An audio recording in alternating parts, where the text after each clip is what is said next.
جس طرح رمضان کے آخری دھاکے کی تاک راتیں تمام راتوں سے افضل ہیں،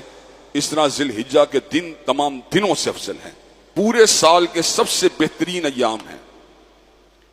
ان دنوں کی فضیلت کا مقابلہ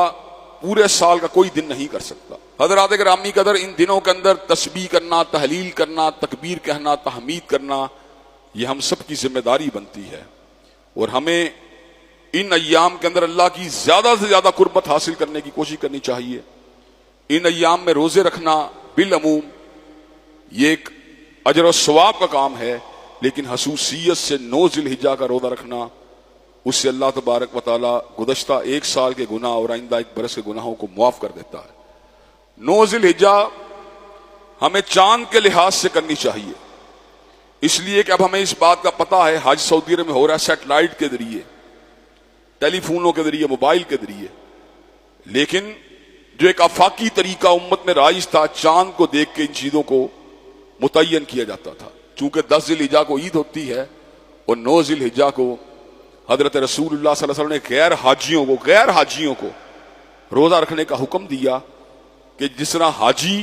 9 ذی الحجہ کو گناہوں سے پاک ہو رہے ہوتے ہیں، غیر حاجی بھی روزہ رکھ کے اللہ کی کرم نوازی کو حاصل کر لیں۔ تو ہمیں یوم عرفہ یعنی 9 ذی الحجہ کو چاند کے لحاظ سے جو پاکستان میں 9 ذی الحجہ بنتا ہے اس کا روزہ بھی رکھنا چاہیے، اور اس دن یہ دعا کثرت سے کرنی چاہیے، لا الہ الا اللہ وحدہ لا شریک لہ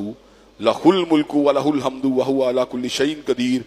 اللہ نے اس کے نبی پاک حضرت محمد کریم صلی اللہ علیہ وسلم نے اس امر کا اعلان فرما دیا، یہ یوم عرفہ کی بہترین دعا ہے، اور ساتھ ہی آپ نے یہ بھی ارشاد فرما دیا، خیر ما قلت انا والنبیون من قبلی، کہ مجھ سے پیش سے جتنے بھی انبیاء آئے وہ یہ وظیفہ اور یہ ذکر کرتے رہے۔ یہ انبیاء علیہ السلام کا ذکر ہے، حضرت رسول اللہ کا ذکر ہے، لا الہ الا اللہ وحدہ لا شریک لہ لہ الملک ولہ الحمد وہو علی کل شیء قدیر۔ اگر آپ 100 مرتبہ اس کو ہر روز صبح کہیں تو شام تک شیطان آپ کا بال بھی بیکا نہیں کر سکتا۔ بہت ہی بڑا فضیلت والا وظیفہ ہے، یہ وظیفہ بھی آپ نے اللہ کے فضل و کرم سے 9 ذی الحجہ کو خصوصیت کے ساتھ کرنا ہے، اور عام دنوں کے اندر سبحان اللہ والحمد للہ ولا الہ الا اللہ واللہ اکبر ولا حول ولا قوت الا باللہ، اس کا ورد کرنا ہے۔ اللہ ہمیں ایام ذی الحجہ سے صحیح طور پر مستفید ہونے کی توفیق دے۔